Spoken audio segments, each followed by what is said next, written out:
Je suis trop contente de vous reprendre pour YouTube. J'ai fait une petite pause, je vous avoue. Mais j'ai plein de choses à vous raconter. À chaque fois, je me dis j'ai envie de faire telle ou telle vidéo et le temps passe et je ne prends pas le temps de le faire et je m'en veux. Donc là, on reprend avec ma pile à lire d'été. Ne me jugez pas, je pense qu'il y a un ou deux livres qui étaient également dans ma pile à lire de printemps, qui n'ont pas été lus, mais qui, je trouve, sont tout à fait bien également du coup pour ma pile à lire de cet été.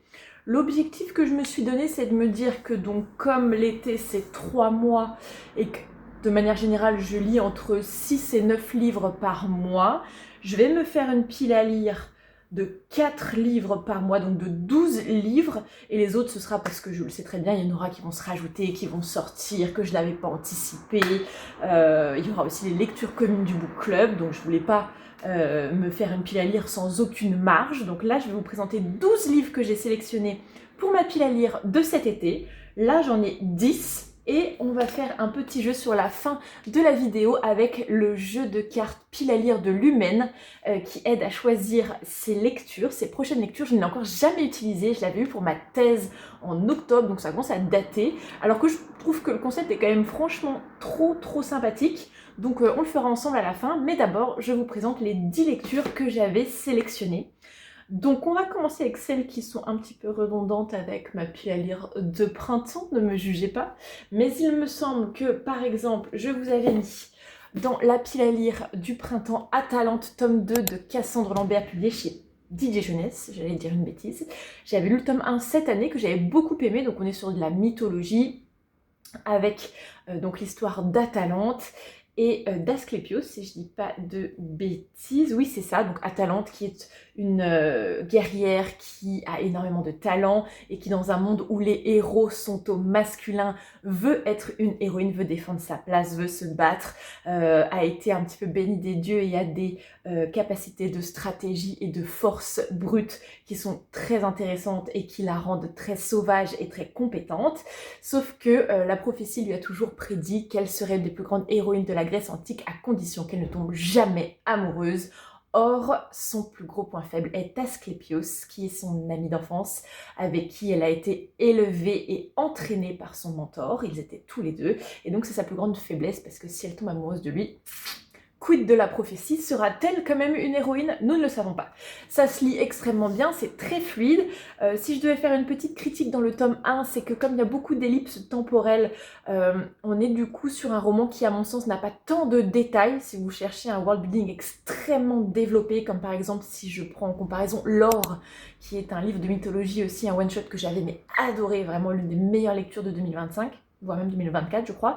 Là on va avoir moins de détails parce que on veut que les choses avancent vite. On commence dans le tome 1, elle a à peine, en fait c'est à sa naissance, donc en fait on va avoir des ellipses temporelles avec les périodes de sa vie, ce qui fait qu'on a moins de détails. Bon voilà, après du coup c'est aussi un peu plus addictif parce que ça avance très vite dans l'histoire, donc ça dépend un petit peu de vos goûts. J'avais beaucoup aimé le tome 1, donc il faut que je lise le tome 2, c'est une duologie, comme ça me permettra de clôturer le tout en sachant que Cassandre Lambert, j'aime beaucoup ce qu'elle écrit de manière générale, donc voilà. Pourquoi pile à lire d'été? Écoutez, pour moi les dieux ils sont toujours en toge, il fait toujours chaud, enfin vous verrez jamais, j'ai l'impression dans les représentations de séries, de calligraphie ou de films, un dieu ou une déesse avec un manteau en fourrure, enfin ou alors très rarement, moi je les ai jamais vus comme ça. Donc pour moi la mythologie c'est l'été, ok? Donc voilà pourquoi il est dans la pile à lire d'été après avoir été dans la pile à lire de printemps. N'hésitez pas à faire des paris dans les commentaires sur est-ce que je vais réussir à le sortir ou est-ce qu'il va encore être repoussé dans une prochaine pile à lire. Autre livre qui était déjà, il me semble, dans ma pile à lire pour le printemps. Quoique je sais pas si je l'y avais mis. On va avoir Ilos, le tome 2 de Marion Brunet, publié chez PKJ. En plus, c'est vraiment un petit livre. Le premier était extrêmement addictif. Ce que j'adore, c'est que c'est une dystopie extrêmement engagée sur le plan écologique parce que on est dans un futur, je crois qu'on est en 2050, à Marseille, où le réchauffement climatique a provoqué la montée des eaux et où Marseille est donc immergée. On va avoir donc les plus forts, les plus puissants qui ont pris le pouvoir et qui embauchent des jeunes pauvres qui se démerdent comme ils peuvent pour avoir des sous, pour que ceux-ci aillent plonger en apnée pour récupérer dans les villas immergées de l'ex-Marseille des trésors ou des choses particulières. Et donc un des plus puissants c'est le commandeur qui lui engage beaucoup de jeunes pour aller plonger. Et donc notre protagoniste principal va perdre son frère comme ça au tout début du tome 1, qui ne remonte pas d'une plongée qui avait été commanditée par le commandeur et qui va donc vouloir se venger et être donc engagé par le commandeur pour l'approcher, pour entrer dans son cercle un peu plus privé et pouvoir préparer sa vengeance. Sauf qu'au décours de ce parcours-là, elle va rencontrer plein d'autres personnes. On va avoir une romance FF qui était toute mignonne. On a vraiment plein de protagonistes jeunes qui vont se retrouver, s'aider. L'engagement écologique notamment était hyper important pour moi. J'avais adoré. J'ai juste un petit peu peur de ne plus avoir assez de souvenirs pour pouvoir enchaîner. C'est une trilogie, les 3 sont sortis, donc je pense que si je me lance, que je lis le tome 2, il faudra que je lise le tome 3 assez rapidement. Mais dans tous les cas, je trouve que vu qu'on parle de réchauffement climatique, de montée des eaux, de plongée, ça va pour la vibe estivale. Donc voilà, petite étiquette du SLPJ de Montreuil où je l'avais acheté et où je l'avais fait, mais dédicacé je crois. Mais oui, par Marion Brunet, qui m'avait fait ces petits en plus... oh là là, les petites méduses, tout ça. Pour Marie, bonne plongée en eau sombre. Voilà, il me donne trop envie, il faut que j'y retourne. De toute façon, c'est une saga que je ne veux pas abandonner parce que j'avais adoré. Ensuite, le premier tome des Mémoires de la forêt de Michael Brun-Arnaud. Publié à l'école des loisirs d'ailleurs. Le premier tome étant l'été, puisqu'il y a un tome pour chaque saison. C'est maintenant qu'il faut le commencer. C'est maintenant qu'il faut que je le sorte de ma palle. J'ai déjà l'automne en plus pour la saison prochaine, donc il faut que je le sorte maintenant. Je me dis qu'en plus, ça va se lire hyper rapidement parce que c'est du jeunesse, vous voyez, c'est écrit quand même super gros. On a des images en plus au fur et à mesure. Je vais essayer de vous en trouver une.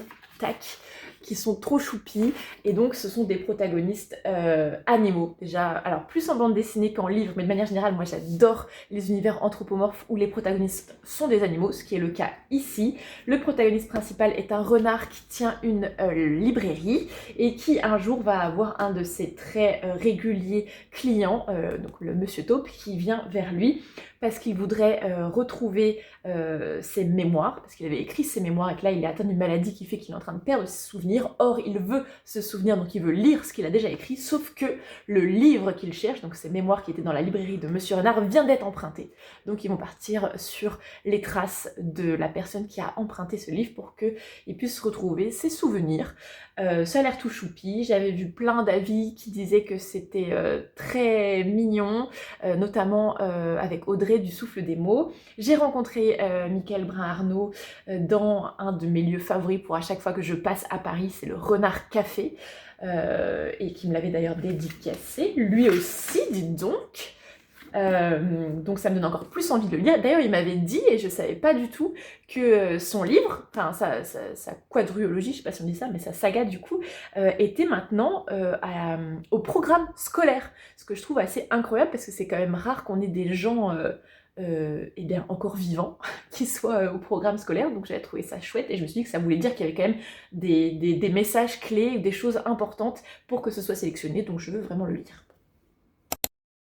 Ensuite, alors, ça fait quelques temps qu'il est dans ma pile à lire, j'ai un peu honte, surtout que c'est un service de presse d'auto-édition où l'auteur m'avait contacté et je lui ai dit qu'il n'y avait pas de souci, je voulais bien le recevoir pour le lire, sauf qu'effectivement j'ai eu plein de choses à lire et qu'en plus il m'a relancé pas mal de fois pour savoir si j'avais avancé, alors que bon, je lui avais dit que bien évidemment le jour où je me lancerai, je lui enverrai un message pour lui dire ça y est, je le commence, parce que je sais que, enfin je sais non, mais j'imagine que quand on est auteur, on a envie de savoir quand quelqu'un commence à lire son livre, surtout quand on est en auto-édition ou un peu moins connu, pour avoir des retours, que ça doit être excitant et qu'on doit être dans l'expectative d'avoir un retour. Donc voilà, c'est Zelandia, la traversée des hautes mers de Romain Volpato.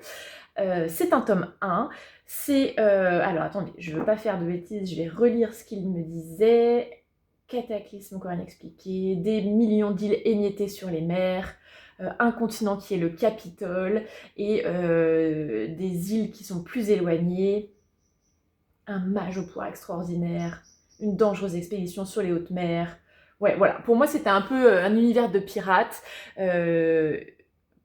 une enquête un petit peu épique, une aventure un petit peu épique, Et j'avais pas regardé plus loin, je me suis dit oui, ouais, ça me tente, clairement, j'aime beaucoup. En plus, je lis peu, je trouve, de romans avec un univers de piraterie, alors que j'aime beaucoup ça. Donc je me suis dit, allez, je me lance, et je n'ai pas pris le temps de le lire, alors que je pense qu'il me l'a envoyé fin d'année 2025. Donc bon, ça commence à faire, ça craint. Je veux le lire parce que ben là on est sur un voyage sur les mers et que pour moi il n'y a pas de meilleur moment dans l'année que l'été pour le lire. Donc c'est un objectif. Il fait quoi, 500 pages peut-être 500, ah un peu plus quand même. 500, ah quand même. 580 pages. Donc voilà, celui-ci je veux le lire pour pouvoir lui faire un retour parce que je trouve que je l'ai déjà suffisamment fait attendre. Même si je sais qu'en soi un service de presse on ne doit rien à personne. Je trouve que quand même quand on nous a fait confiance pour nous envoyer un livre, bah, il faut le lire quoi, il faut le lire. Ensuite, c'est pas forcément dans la vibe estivale, ah quoique, si on revient sur mon argumentaire de tout à l'heure où la mythologie c'est quelque chose d'estival pour moi parce qu'ils sont toujours en toge, ça peut, mais je viens de le recevoir, il vient de sortir et c'est une sortie solaire et j'adore les sorties solaires et j'adore la mythologie et je trouve le livre absolument mais sublissime, donc il faut que je lise. Il s'agit de Briseuse de marbre de Lydie Tabarin. D'ailleurs je vous avais fait un post sur Instagram parce que quand je l'ai reçu, donc je l'ai reçu avec un trop joli marque-page et aussi avec un questionnaire pour savoir quel monstre mythologique vous êtes, et du coup je vous ai fait le questionnaire sur Instagram, n'hésitez pas à aller le faire et à me dire en commentaire quel type de monstre vous êtes. Moi je suis une sirène, d'accord, je suis passionnée et je pèse mes mots et je fais porter ma voix et je n'ai pas peur de m'exprimer, c'est tout moi, ok. Et je crois qu'on peut être aussi Calypso, on peut être aussi la Sphinge, et c'est quoi le quatrième monstre qu'on peut être? Je sais plus. Bah, je vous renvoie vers mon post quoi. Mais bref, on est sur un genre de réécriture de l'histoire de Méduse et Persée, où en fait donc les dieux de l'Olympe font qu'il y a des descendants chaque, pas décennie, mais chaque période de vie en fait d'un personnage, pour que l'histoire se répète au fur et à mesure, donc de nos jours, hein, c'est de nos jours, c'est pas à l'époque mythologique, qui doivent répéter l'histoire de Méduse et Persée, un petit peu pour le bon divertissement de ces messieurs, dames tout-puissants là-haut à l'Olympe. Et donc, comment elle s'appelle? Médeline, qui est donc censée répéter l'histoire de Méduse, et comment il s'appelle lui? Pierce, qui doit être donc le descendant de Persée, ne vont pas avoir envie de se laisser faire en fait. Pourquoi il faudrait qu'ils répètent l'histoire de leurs ancêtres? Pourquoi l'un devrait traquer l'autre, voire tuer l'autre? Pourquoi ils devraient se laisser faire alors qu'ils n'ont rien demandé à personne? Ils vont se révolter, ils vont se rébeller contre les dieux, ils vont reprendre le contrôle de leur destin. C'est une duologie, donc c'est un premier tome.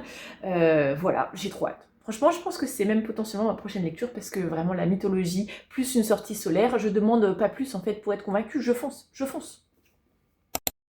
Ensuite, lequel je vous présente? Alors, Greenwild de Paris Thompson, publié chez qui? Eh ben, Macmillan? C'est possible ça? Ouais, c'est ça. C'est un tome 2, il me semble que c'est une trilogie, j'ai déjà lu le tome 1. Une des raisons pour laquelle je fais traîner un petit peu, c'est que je le lis en VO. Hein, ouais, c'est ça. Le 1, je l'ai lu en VO, c'est également le deuxième en VO. Et que même si j'ai un très bon niveau d'anglais, je lis quand même bien moins vite quand je lis en VO que quand je lis en français. Et comme je me mets pas une pression de rendement, mais il y a tellement de livres qui me donnent envie que j'ai envie de lire le plus de choses possible, au-delà du fait que j'ai envie d'avoir des choses à vous raconter, rien que pour moi, il y a tellement de choses qui me donnent envie, j'ai envie de lire plein de choses. Donc quand je sais que je me lance dans quelque chose qui va me mettre un petit peu de temps, je repousse un petit peu, alors que j'avais adoré ce tome 1. C'est plutôt de la jeunesse. Pourquoi je le mets en été? Bon, là, on a l'impression qu'on est dans un univers plutôt marin, mais le premier, c'était vraiment sur la nature à fond. En gros, on a une jeune protagoniste qui, un jour, apprend que sa mère a disparu. Alors que... Oula, vous faites la malle, là. Restez droit. Ah, restez droit. Que sa mère a disparu alors qu'elle partait souvent en expédition et qui veut la retrouver. Et en la retrouvant, donc déjà, elle échappe à certaines personnes qui ont l'air d'être à sa recherche, et elle va surtout passer dans un autre univers, l'univers de Greenwild, un petit peu des protecteurs de la nature qui sont chargés donc de défendre à notre époque où nous détruisons notre magnifique environnement, notre magnifique planète, la nature, la faune, la flore, qui sont chargés d'essayer de la protéger. Donc c'est un monde un petit peu parallèle au nôtre, et elle va y entrer. Elle va apprendre que finalement sa mère est un petit peu connue et continuer quand elle partait en expédition finalement de travailler pour Greenwild, et que peut-être elle n'est pas morte mais simplement disparue, voire enlevée, parce qu'il y a tout un univers avec des personnes qui essaient de détruire finalement Greenwild et tous ces défenseurs de la nature. C'était une des difficultés du livre dans le premier tome à le lire en VO, c'est qu'on avait du coup un vocabulaire extrêmement précis et foisonnant sur la faune et la flore, et les gars, j'ai beau avoir un super niveau en anglais, non, je ne sais pas dire orchidée, tulipe, tout ce que tu veux, tous les trucs hyper précis de la faune et de la flore finalement. Le bourgeon, tout ce que tu veux, enfin, ça m'avait un petit peu, parfois j'étais là en mode « Ah, je sais pas de quelle plante on parle », et comme je pense que c'est une des quand même composantes les plus intéressantes de ce livre, pour surtout un point de vue immersif, parfois j'avais un petit peu de mal, mais c'est pas pour ça que je vais abandonner, je vais lire le 2. En plus c'est ma soeur qui m'avait acheté le tome 1 je crois, et un petit peu forcé à le lire parce qu'elle avait adoré, elle a eu le 2, elle a eu le 3, bon... il faut que je le lise pour pouvoir en discuter avec elle, sinon je vais me faire taper en fait. Voilà, je vais me faire taper. Et puis j'avais adoré le tome 1 surtout, hein. Je vais pas me forcer sinon si j'aime pas, j'avais adoré le tome 1. Quand elle arrive à Greenwild, elle se fait des amis de son âge, elle intègre l'école, alors que elle ne sait rien sur cet univers du coup, un peu comme, vous voyez, Harry Potter quand il débarque, et que c'est un peu comme si c'était un moldu lui-même parce qu'il a été élevé par des moldus et qu'il ne connaît rien à l'univers des sorciers. Bah là c'est pareil, elle arrive à Greenwild, elle ne connaît rien de l'éducation des jeunes enfants qui sont déjà allés à l'école maternelle finalement des Greenwaldiens, si on peut dire, et qui savent déjà plein de choses sur la faune, la flore, la magie de la faune et de la flore, parce que oui, ils ont quand même certains pouvoirs pour pouvoir entretenir et essayer de sauver cette nature, et donc elle va aller à l'école avec eux, enfin voilà, le côté un petit peu je découvre que je fais partie de quelque chose de plus grand, de magique, tourné sur l'univers de la nature, voilà, ça m'avait conquise, avec des professeurs qu'on n'aime pas, qu'on suspecte d'être un peu méchant, d'autres qu'on aime bien, et puis finalement c'est jamais trop ce qu'on pensait qui est la vérité, enfin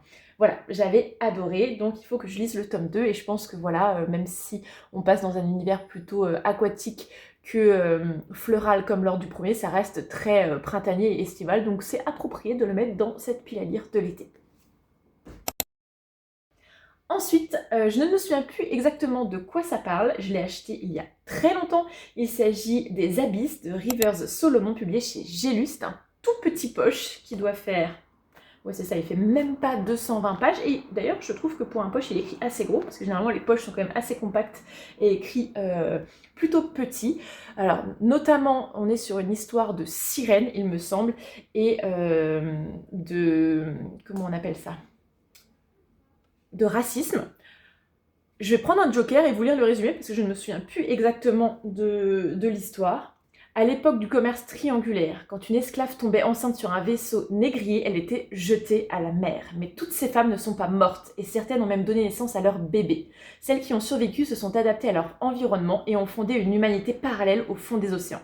D'où les sirènes. Depuis, les sirènes ont oublié l'histoire traumatique de leur genèse, mais un jour, oh, la liaison malte à propos. Mais un jour, l'une d'elles, Yetu, va leur rendre la mémoire. Voilà, donc on est quand même sur quelque chose d'engagé d'un point de vue commerce triangulaire de l'époque, avec une réécriture un peu fantastique des sirènes des fonds marins qui vont essayer de retrouver leur mémoire et de défendre leur bagage génétique et leur légitimité à être comme toute autre personne finalement. Comme on est sur des sirènes, sur un univers marin, c'est pareil, je trouve que ça va très bien dans le milieu estival, mais surtout ce qui m'a fait le ressortir, c'est le Summer Booklet Challenge et non le Summer Body Challenge. C'est beaucoup plus intéressant si vous prenez en compte mon humble avis, mais moi je préfère faire un Summer Booklet Challenge qu'un Summer Body Challenge, qui a été créé par Elise. Je vous le mets juste ici, Elise Books, ma copine, trop bien, trop originale. Je sais pas où elle trouve toutes ces idées pour toujours se réinventer, mais elle nous propose donc ce Summer Booklet Challenge qui nous donne des petites clés pour augmenter notre temps de lecture avant l'été. Donc c'est un challenge qui va être sur 21 jours jusqu'au 21 juin, pour augmenter un petit peu, se stimuler, avoir des défis quotidiens pour mettre la lecture au goût du jour avant l'été. Et donc il y a un des jours, parce que j'essaie de le faire, où je regardais sa vidéo, et le challenge qu'elle mettait, c'était ajouter à votre pile à lire d'été un livre qui est dans votre palle depuis plus d'1 an. Là je pense même qu'on est sur peut-être même plus de 2 ans qu'il est dans ma pile à lire. Donc je me suis dit non seulement il répond au challenge de ce jour-là que nous donne Élise, mais en plus il est vraiment dans la vibe estivale, donc let's go. Et en plus il est assez petit, donc je pense que ça peut être très bien entre deux livres un petit peu lourds sur le plan émotionnel ou sur le plan world building, donc je me suis dit ce sera très très bien, let's go. Donc là je vous en ai présenté 8, j'en ai encore 2 à vous présenter, et après on choisira les 2 derniers en jouant avec ce petit jeu de cartes. Autre livre.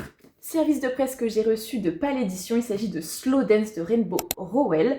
C'est une histoire de seconde chance et de Friends to Lovers. On va avoir 2 protagonistes qui, lorsqu'ils étaient au lycée, passaient constamment leur temps ensemble. Ils faisaient tout ensemble et qui avaient une idée très précise de ce que serait leur avenir, mais ils vont se perdre de vue après la remise des diplômes de la fin du lycée, lorsqu'ils vont retomber l'un sur l'autre à un mariage de l'un de leurs anciens amis. Ah, vous faites encore la malle.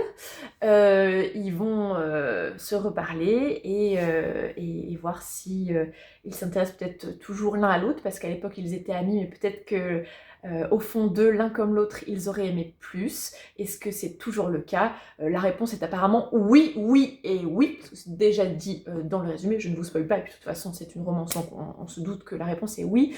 Mais il va y avoir surtout plein d'autres choses d'un point de vue bagage émotionnel et convictions personnelles qui les avaient éloignés, qui vont être hyper intéressantes à être traitées. Je l'ai déjà commencé, j'en suis à la page 136.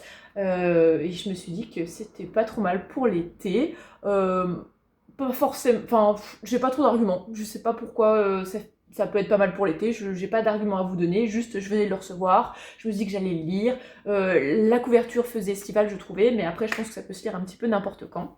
On nous dit le livre qu'il vous faut. Slow Dance est sexy, tendre, sage et nostalgique. C'est le Persuasion de Jane Austen de notre époque. Et on nous dit aussi, elle brisera votre cœur et vous la remercierez pour ça en parlant de l'autrice. Bon, voilà, c'est des bons avis, donc je vous tiendrai au courant. Et enfin, un autre solaire, service de presse que j'ai reçu de Élise Giraudot et Manon Lécuyer, c'est Sipping Love, donc un roman à 4 mains. Je n'ai jamais lu de Manon Lécuyer, sauf erreur de ma part. En revanche, Élise Giraudot, j'adore ses livres. J'avais lu La vie en turquoise, j'avais lu Juste une fille, qui était un coup de cœur incroyable. Donc maintenant, j'y vais un petit peu les yeux fermés. C'est ma découverte de cette année et j'ai vraiment envie d'aller lire tout ce qu'elle peut nous proposer parce que j'adore sa plume, j'adore ses engagements, j'adore sa manière de raconter les personnages. Donc je fonce. Là, en plus, je veux dire, on peut pas faire plus estival, hein. Une piscine, de l'eau sur le jaspage, c'est bleu, et c'est une romance FF, où en fait on a 2 nanas qui n'ont absolument rien en commun, hormis leur petite amie. Sauf qu'elles n'étaient pas au courant qu'elles l'avaient en commun, sinon je pense qu'elles n'auraient pas fait ce choix. Et donc quand elles le découvrent, elles veulent se venger de lui, et donc elles se rapprochent, et elles partent en vacances ensemble, et voilà, j'imagine qu'il va en être des sentiments inattendus, et ça a l'air d'être tout mignon, enfin tout mignon.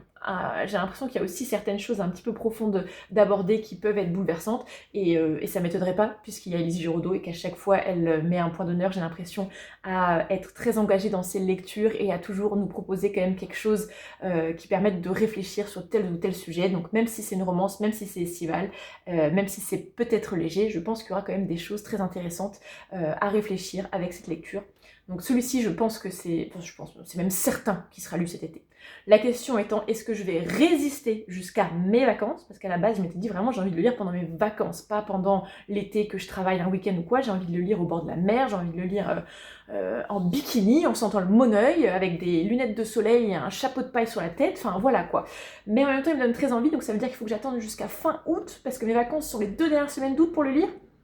Pas sûr que je tienne. Pas sûr que je tienne, mais il sera lu, ça c'est une certitude. Voilà pour ma pile à lire qui est déjà présélectionnée. Comme je vous ai dit, je veux lire 12 livres. Enfin, j'en lirai plus que ça, mais je veux au moins me faire une pile à lire de 12 livres. Et donc, il faut qu'on en sélectionne de nouveaux. Et on va faire ça grâce à ce petit jeu. Donc, je vous montre. Déjà, j'adore le design des cartes qui sont beaucoup trop belles. Elles sont classées on a différentes catégories. On va voir les catégories relations, créatures fantastiques, genre littéraire, type de livre, défi. pour savoir un petit peu ce qu'on lit. Là, moi, je vais tout mettre. Je vais tout mettre et je vais tout mélanger. On va piocher une carte et je vais essayer d'aller trouver dans ma pile à lire quelque chose qui y corresponde pour le rajouter à ma pile à lire de cet été. Alors, c'est la première fois que j'utilise. Je suis toute excitée. Non, mais je vais fermer les yeux parce que sinon je vais voir quelle catégorie c'est. Alors, est-ce que vous êtes bien? Ouais, c'est bon, je suis avec vous. Alors, je vais prendre celui-ci. Alors, catégorie défi. Un livre qui fait le buzz. Oh. Bon, eh ben, je vous laisse. Je vais consulter ma pile à lire et je vous dis ce que j'ai trouvé.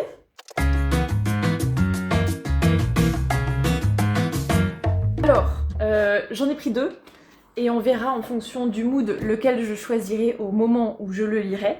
C'est pas du tout des livres de saison, à mon avis, parce qu'on est sur 2 livres de Dark Academia et que je trouve que la Dark Academia c'est quand même toujours mieux en automne, mais en même temps je me vois pas attendre l'automne chaque année pour lire la Dark Academia alors que c'est mon thème, mon environnement préféré littéraire. J'ai envie d'en lire toute l'année, même si c'est pas forcément en été que c'est la meilleure saison, puisque la Dark Academia c'est quand même donc dans une académie, généralement un petit peu un univers à la Poudlard, Nevermore mélangé avec des bibliothèques un petit peu poussiéreuses et sombres, éclairées à la lumière d'une bougie alors qu'il pleut à l'extérieur, qu'on est sous un plaid, qu'il y a des enquêtes, des mystères, etc.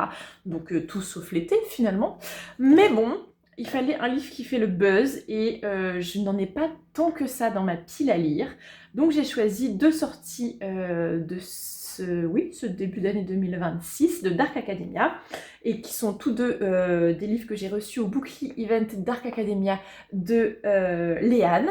Donc on va avoir soit Nightshade chez Chatterley par Autumn Woods, soit Elysium House de Victoire Six chez E.H. Voilà, ce sera l'un ou l'autre. Parce que ce sont les seuls livres qui font le buzz que j'ai dans ma pile à lire finalement et que je dois respecter ce que me dit la carte. Un livre qui fait le buzz. Dernier livre, on repioche une carte. On repioche une carte. C'est un peu excitant quand même, je trouve. Alors, je me mets là, vous me voyez? Oui. Alors, je ne veux pas regarder si j'allais par là. Voilà. Ah. Alors, catégorie genre littéraire, une romance. Bon, j'en ai déjà... À chaque fois, je mets la main dessus quand même. Je pourrais le recoller en mettant la main de l'autre côté. J'en ai déjà pas mal des romances dans ma pile à lire. Est-ce que je respecte le jeu ou est-ce que je triche et que je sors une autre carte? Je vais déjà aller consulter ma pile à lire pour voir si j'ai beaucoup de romances, dont des romances qui me donnent envie. Et sinon, je repiocherai une carte et je tricherai parce que je trouve que dans ceux que j'ai déjà présélectionnés et que je vous ai présentés, il y a quand même déjà pas mal de romances. Donc au bout d'un moment... Hein?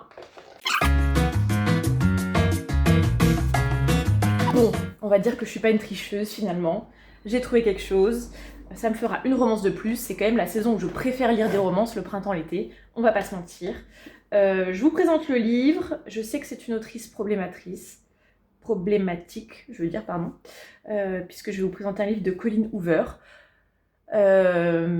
Voilà, je n'en parlerai pas forcément après sur mes autres réseaux, j'en ferai peut-être pas une chronique, mais je vais le lire du coup, puisqu'il est dans ma palle et qu'il va être adapté en film, je crois, pas en série, oui en film, que je voulais le lire avant qu'il soit adapté. Donc il s'agit de Reminders of Him, publié chez Hugo Romance. Donc voilà, c'est ce que j'ai choisi pour répondre à ma petite carte romance pour le dernier livre que j'ajoute à ma pile à lire. Bon, bah ça en fait quand même. Et en plus, je me suis rendu compte en allant regarder ma palle qu'il y en a un autre que je voulais présélectionner dans ma pile à lire d'été, que je n'ai pas mis. Donc en fait, je vais vous le montrer maintenant, et on sera sur un total de 13 livres. Et c'est pas grave, c'est ok.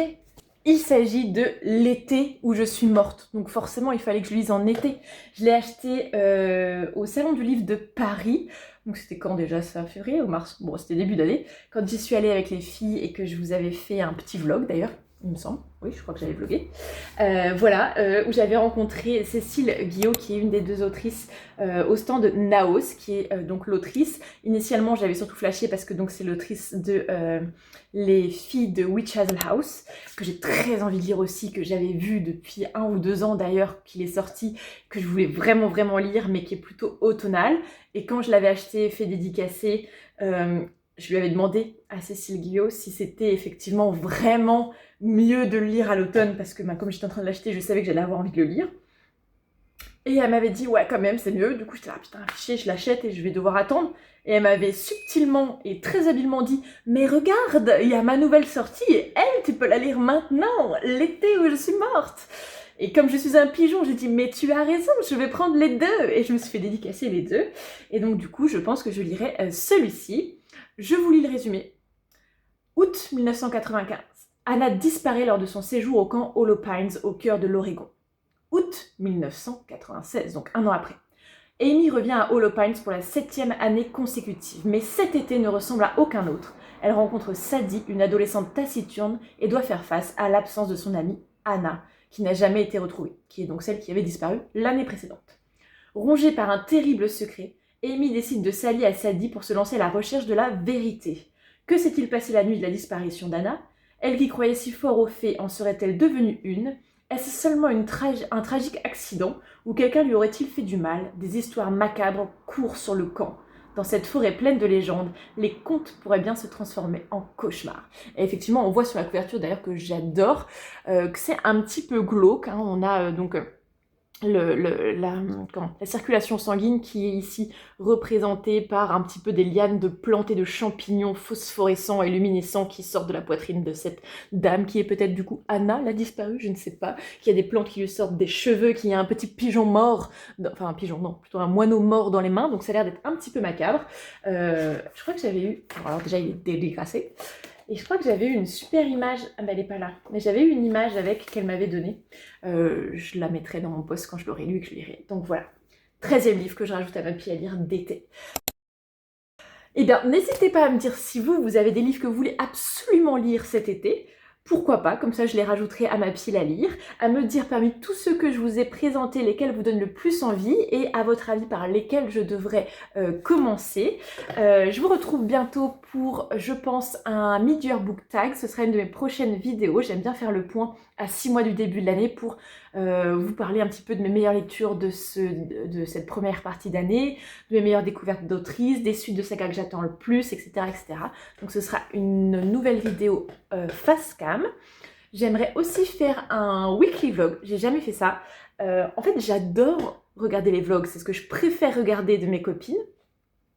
Et j'adore les filmer, mais les monter, c'est vraiment à chaque fois ça que je repousse. Je trouve que monter un vlog, c'est horrible.